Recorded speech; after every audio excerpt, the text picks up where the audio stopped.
Je suis très heureux de vous accueillir ce soir à Genet-Marigny pour vous faire découvrir un futur best-seller. Un grand plaisir d'accueillir Bruno, qui, vous le savez, est un homme de conviction, un homme attaché aux valeurs démocrates, citoyennes et républicaines, et surtout un sénateur tout terrain qui aime la Vienne, qui aime aussi ses élus, ses maires. Et merci encore d'être là. Et je crois qu'on a besoin aussi d'élus qui parfois prennent le temps de l'analyse et de la restitution. Et donc on lira ça avec beaucoup d'attention. Merci à chacune et chacun d'entre vous d'être là. Je voulais que ça se fasse là.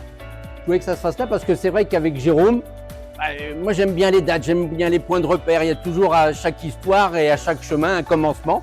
Et c'est vrai qu'avec Jérôme, ce commencement, il a un peu plus d'un quart de siècle.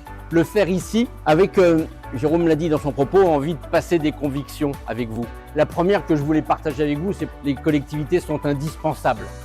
Alors une fois qu'on a dit ça, il va falloir quand même leur donner les moyens de vivre à un moment donné. On a besoin des communes, c'est indispensable. On a besoin des communautés de communes. Moi, je suis un convaincu des communautés de communes. On a besoin du département. Et je crois qu'à un moment donné, pour ces trois collectivités-là, je ne cite que celle-là, mais il y en aura d'autres. On pourrait parler aussi des régions dont on a besoin aussi. Mais pour ces collectivités-là, à un moment donné, il faudra leur donner la ressource. Les défis qui sont devant nous se régleront, je en suis convaincu, par la proximité. Plus on donnera de pouvoir aux élus locaux, plus on a de chances d'être efficace. Efficace, c'est-à-dire avoir le résultat que veulent nos concitoyens. Je ne fais pas le laïus sur le sentiment d'abandon qu'on entend et qui est responsable, à mon avis, d'un décrochage dans les électorats. Proximité, efficacité, et puis la question budgétaire. Plus on est proche, plus on est efficace sur la question budgétaire. Ça fait partie de nos défis, le défi budgétaire.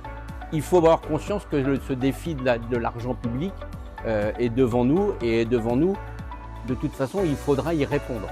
Nous ne pourrons pas y échapper. Troisième, la démographie. On va l'avoir complètement devant nous. Et donc, il va falloir effectivement avoir le courage d'envisager les choses. Mais en tout cas, la démographie, on le voit bien sur les cartes scolaires, parce que je vous parle que de quelque chose qu'on a pu vivre il y a quelques semaines, est un défi qui est face à nous, mais il est aussi, par le grand âge, le plus grand défi qu'on a devant nous, et ce qui en fait la conviction, c'est que malheureusement on n'en parle pas, c'est la question du logement. La question du logement, et c'est peut-être, d'ailleurs, je vais vous dire, c'est le premier chapitre que j'ai écrit. C'est pas forcément dans l'ordre, mais c'est parce que j'en ai la conviction qu'on est face à quelque chose qui va nous rattraper et dont on ne va pas savoir comment s'en sortir à un moment donné. L'énergie fait partie des sujets que j'évoque, cette déconnexion parfois qu'il y a entre le Parlement et le terrain, parce que finalement, le non-cumul des mandats a fait en sorte que, voilà, il n'y a plus cette réalité. Moi, je plaide et j'écris, il faut réautoriser le cumul des mandats. Il faut que les parlementaires continuent à avoir les mains dans le cambouis pour savoir comment ça fonctionne. C'est ce qu'on se dit d'ailleurs au Sénat. On se dit souvent au Sénat comment ça se passerait. Est-ce que cette loi-là est applicable là où je vis ou là je suis élu? Il faut que l'État prenne les bonnes décisions. Dans les bonnes décisions à prendre, s'il faut absolument réindustrialiser ce pays. C'est partie des choses sur lesquelles, là encore, j'insiste avec des exemples bien concrets. La solution, et ça c'est ma conviction, moi je suis convaincu qu'on s'en sortira en travaillant plus.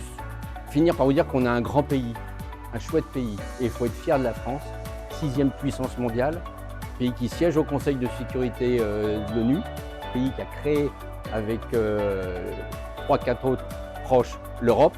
C'est quand même ce qui fait qu'aujourd'hui on a encore une certaine stabilité de paix. Et donc moi je crois à la France, je crois en l'Europe, je crois dans les collectivités locales, je crois aux élus. Merci d'être là et merci de partager un moment avec vous.